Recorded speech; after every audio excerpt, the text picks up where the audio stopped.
Okay, I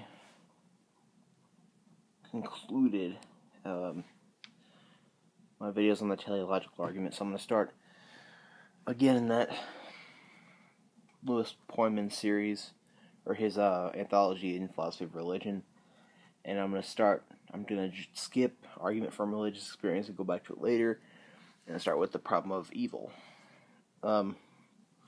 Problem of evil is a really important thing because it's probably one of the biggest things that's challenged to the Christian idea of our deity. Is challenged, because it's basically this idea of our Christian God, omnipotence, all powerful, omnibenevolent, all good, and omniscient, all knowing. This is the idea, So that is what's challenged. This is just a introduction because you can find a good introduction on the problem of evil in David Hume's dialogues concerning natural religion. There's a good part about the teleological argument in there as well. But if you want to read in that book about the problem of evil, you should go to part 10. There's, 13 parts or something, and it's all dialogue, so you have to, it's kind of a fun thing to read, but it is a dialogue. So I just want to kind of sum up a lot of the things that Philo and Cleanthes and Demea are talking about here in part 10. So as you read these dialogues, Cleanthes is the one that has the idea of this world as a machine where there's purposes for things, and Cleanthes has it's a big idea, and Philo is this kind of persona of Hume. But I want to talk about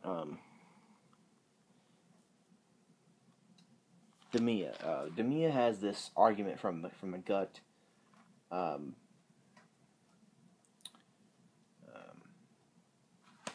It's kind of like Pascal's wager, but it's like, because of how miserable everything is, how much suffering and evil there is in this world, we just have to believe in God. But that's then Philo kind of comes up with this idea of struggle, in the world. For everybody, there's evil, there's struggle, there's suffering in this world. Sorry, it's raining. It's raining like a lot here today. It's been raining for the past few days. Like, I have a flood or something. Like, jeez.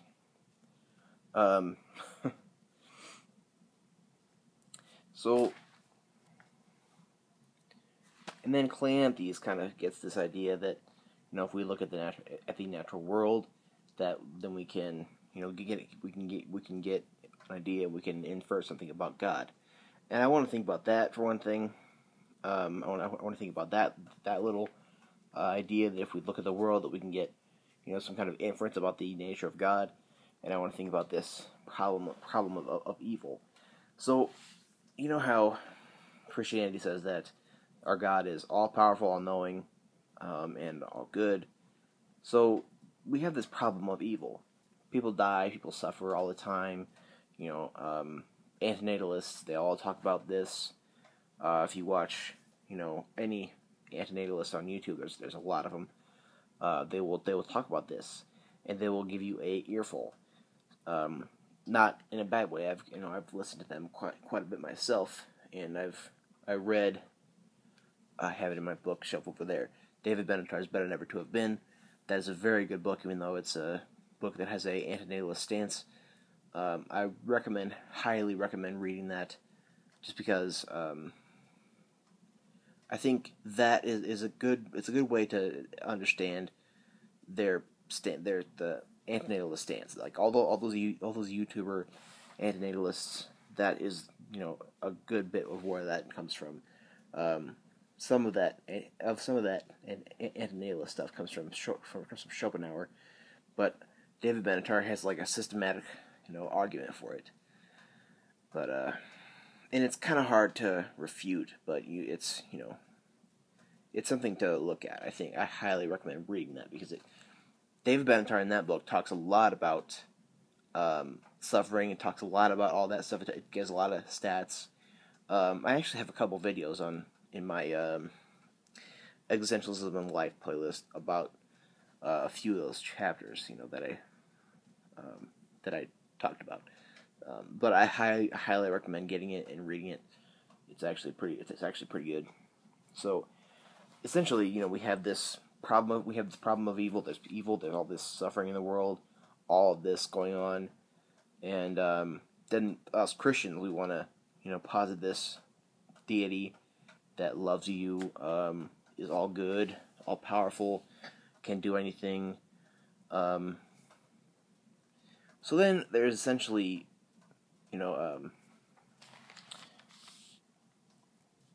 there's a few options that these people are talking about. I'm not going to go into the dialogue too much. I think that's something that everybody needs to read. It's actually really cheap. If you go on Kindle, I believe it's free. But if you want to buy it hard copy, it's really cheap on Amazon there too. So yeah, it's easily gettable. Essentially, there's a few options. There's two of them. The top two, they all kind of the first three end up in taking off one of those omnis that are attributed to our theist God or our Christian God.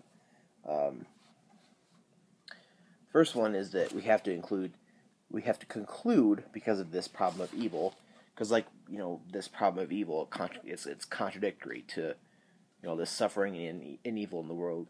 Hopefully you can understand how contradictory that is with the Christian God. Because logically it does, it contradicts itself. So in response to this, we have the option of concluding that God is not all powerful. He wants to prevent suffering and evil, but he's not powerful enough to do so. So he's not omnipotent. Second option we could do is we have to conclude that God doesn't want to prevent suffering and evil.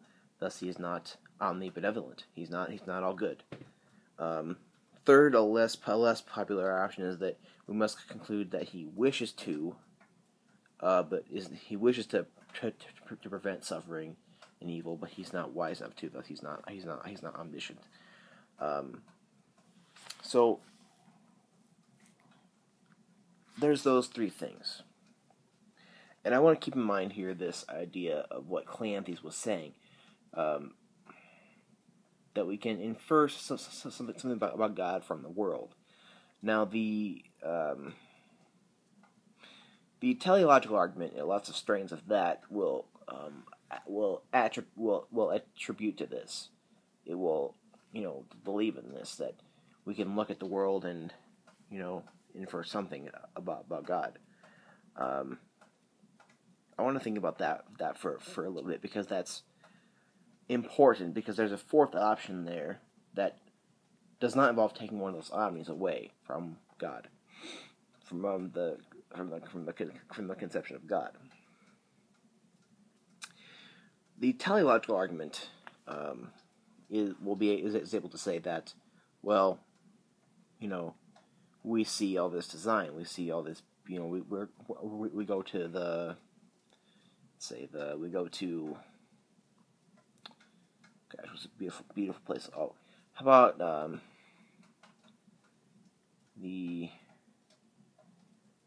about trying to think of something that's not that isn't man-made. How about Niagara Falls? Think about how beautiful that is, even though Buffalo is not an entirely nice place altogether. Depends on which side of the border you're on. But anyway, think about that. Think about the beauty of Niagara Falls or something like that.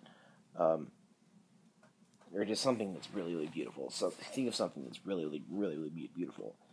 I think that because of something that's that's so complexly designed, or something like that, so complex in design, it's sort of impressive in that, in its design, that we can infer that something about God. But there is a fourth option to this, and that is saying that we cannot comprehend anything about God or His plans. Thus, it's quite possible that evil and suffering in the world are there for some kind of ultimate good that we have no possibility of understanding, and that Christians, I think, do that to a certain extent with faith. Having faith in having faith that that if we pray and that if we try to live by Scripture and all that stuff, that it'll be fine if we just have faith and understand that God has a plan. That fourth option is what Christians take, and that is not altogether contradictory, that we cannot comprehend God, but then we have to say that we cannot infer anything about God from this world, because it's an entirely different plane or whatever. So I guess the only thing that would possibly be difficult for our fourth option here is the idea that we could possibly infer something about God from this world. And really, the only thing that we could possibly infer from this world is that there is kind of a plan. There's some kind of plan, and that whatever He's doing is complex, and that the stuff is all that is here is complex. But we can't really infer anything else other than the fact that we can't understand fully any of this. So those are pretty much the four options that are discussed here.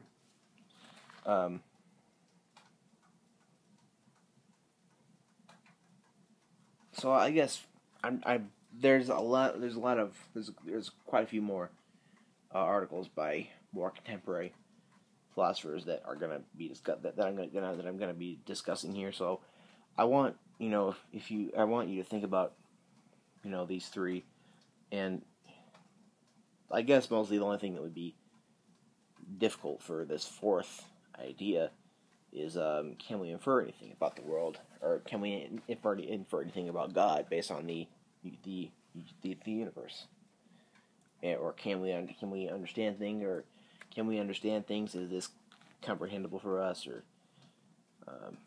comprehensible? So yeah, I think this is going to be interesting. This was just a little intro.